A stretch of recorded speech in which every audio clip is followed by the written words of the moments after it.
Hello வணக்கம், இது உங்கள் சிவி ஜோன். எல்லாரும் எப்படி இருக்கீங்க? இப்போ பார்த்தீங்கன்னா பிக் பாஸ் வந்துட்டு முரண்பாடு அந்த ஃபேமிலி எல்லார்ட்டையும் கேட்டிருந்தாங்க. தீபக் அவங்க கிட்ட வந்துட்டு முரண்பாடு கேட்கும்போது தீபக் வந்து மனைவி வந்துட்டு அருண் வந்து போட்டு சாத்தினாங்க. அதுக்கப்புறம் மஞ்சரி அவங்க கிட்ட கேட்டுறத மாதிரி தெரில. அதுக்கப்புறம் பார்த்தீங்கன்னா நம்மளுடைய விஜய் விஷால் அவங்க அப்பா கிட்ட கேட்கப்பட்டது. அதுக்கு வந்துட்டு அவர் அருணை தான் போட்டு பொழந்தார். அதுக்கப்புறம் ரயான் அவங்க ஃபேமிலி கிட்ட கேட்கும்போது ரயானோட அக்கா யாரை சொன்னாங்கன்னா மஞ்சரி அண்ட் முத்து வந்து சொல்லி அவங்களுடைய வன்மத்தை ஃபுல்லாக கக்கினாங்க. அதுவும் பார்த்தீங்கன்னா அவங்க முன்னாடி சவாலாக விட்டாங்க. டேய் டிக்கெட்டு ஃபினால வின் பண்ணி காட்டுறான் அவங்க முன்னாடி அப்படின்ற மாதிரி சொல்லிட்டு போனாங்க. பயங்கரமான பிரளயத்தை ஏற்படுத்திச்சு. இது வெளியில் இருக்கிறவங்களுக்கு அவ்வளோ கோவத்தை உண்டு பண்ணுச்சு அப்படின்னு பார்த்தா உள்ளே இருக்கிற ரயானுக்கு கோவத்தை கொந்தளிச்சு அவங்க இல்லாத நேரத்தில் அவங்க அம்மாவை போட்டு கலாய்க்கிறார். எந்த பொது இடத்துல எப்படி பேசுன்னு தெரியாது அவங்களுக்குன்னு சொல்லிட்டு போனதுக்கப்புறம் மன்னிப்பு கேட்டார். இப்போ அதே மாதிரி வந்துட்டு இப்போ சௌந்தர்யோட ஃபேமிலி உள்ளே வந்திருக்காங்க. அவங்கக்கிட்ட வந்துட்டு பிக் பாஸ் அதே கேள்வி வைக்கிறார்.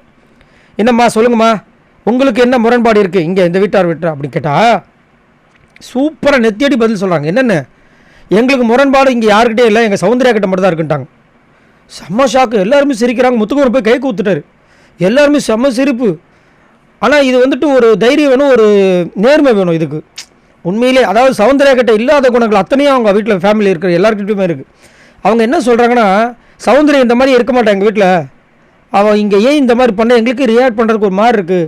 அவங்க அப்பா சொல்கிறாரு அவள் பண்ணும்போது அவள் பார்க்க ஆசையாக இருக்கும், திடீர்னு பார்த்தா ஒரு மாதிரி ஏடகுடம் பண்ணுவா, சேனலில் மாற்றிடுறேன் அப்படின்றாரு.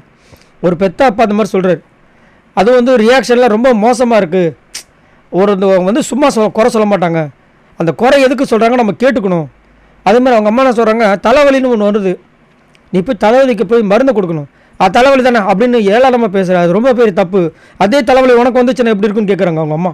மஞ்சரி மேடம் அவ்வளோ பேச்சு பேசுகிறிய, அவங்க எவ்வளோ பாவம், அவங்க என்ன சொன்னாங்க, அதுவும் அவங்க பேசுகிற கேள்விகளை முதல்ல உன்னால் பதில் சொல்ல முடியுமான்னு கேட்குறாங்க. முத்துக்குமரன் நாங்கள் வந்து கூப்பிட்டு சொன்னார்ல உன, இந்த மாதிரி தொழிலாளர்கள் மீட்டிங்கில் வந்து இந்த மாதிரி மேனேஜராக இருக்குது, நீ பண்ணக்கூடாதுன்னு ஏன் நீ கால் மேலே காலப்பட்டு உட்காந்துன்னு கேட்குறாங்க. பயங்கரமாக இருக்குது உண்மையிலே.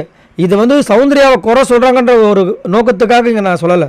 உண்மையிலே ஒரு மனிதர்களும் தன் மேலே இருக்கிற குறைகளை வந்து எப்போ வந்து அவங்க திருத்திக்கிறாங்களோ அதை முன் வைக்கிறாங்களோ அவங்க உண்மையிலே சூப்பர். ஒருத்தன் குறை சொன்னால் அதை அக்செப்ட் பண்ணிக்கணும். அதுதான் உண்மையிலே ஒரு நல்ல ஒரு கண்டஸ்டண்ட்டுக்கு ஒரு அழகு.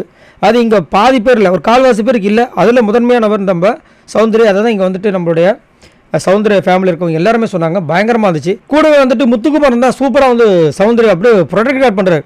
ஏன்ப்பான்னு கேட்குறேன் நான். இல்லை எதுக்காக இப்போ நீங்கள் இப்போ சௌந்தர்யா வந்துட்டு அங்கே அவங்க அப்பா முன்னாடி காப்பாற்றுறீங்க. சௌந்தர்யா வந்துட்டு எவ்வளோ விஷயங்கள் பண்ணியிருப்பாங்க. இல்லைங்க சார், வந்த எல்லா ஃபேமிலியில் இருக்கவங்க எல்லாருமே சௌந்தர்யா வந்துட்டு பிடிக்கும் தான் சொல்லியிருக்காங்க. உண்மையிலே எங்கள் எல்லாருக்குமே பிடிச்சிருக்கு அப்படின்னா அவங்களுக்கு தான் பிடிக்கும், நம்மளுக்கு பிடிச்சாமல் நடந்துக்கணும்லான்றார் அவர். அதுக்கப்புறம் அவர் வந்து சொல்கிறாரு உண்மையிலேயே பார்க்க போனால் அவங்க வந்து ரொம்ப குழந்த மாதிரி அப்படின்றாரு சௌந்தர்யாவை. அதுக்கு இல்லை நீங்கள் எல்லோரும் குழந்த மாதிரி தான் பார்த்துக்கிறீங்க எனக்கு தெரியுது, பட் ஆனால் அவள் தான் வந்துட்டு உங்களெல்லாம் வந்துட்டு ரொம்ப ஒஸ்ட்டாக வந்து மதிக்காமல் பண்ணுறா அப்படின்ற மாதிரி அவங்க அம்மா சொல்கிறாங்க. இதெல்லாம் கேட்கும்போது உண்மையிலேயே ஒரு மாதிரி ஷாக்காக இருந்துச்சு. ஸோ நீங்கள் உங்களோட கருத்து சொல்லுங்கள். நான் உண்மையிலே இதை எக்ஸ்பெக்ட் பண்ணவே இல்லை, பிக் பாஸோட கேள்விக்கு இந்த மாதிரி ஒரு பதில் வரும் அவங்க ஃபேமிலிக்கிட்டேன்னு. மறக்காமல் கமெண்ட்ஸ் பண்ணுங்கள். இந்த மாதிரி நிறைய வீடியோஸ் உங்களுக்காக காத்துட்டு மறக்காமல் நம்மளோட சேனலை சப்ஸ்கிரைப் பண்ணுங்கள். பாய் நண்பர்கள்.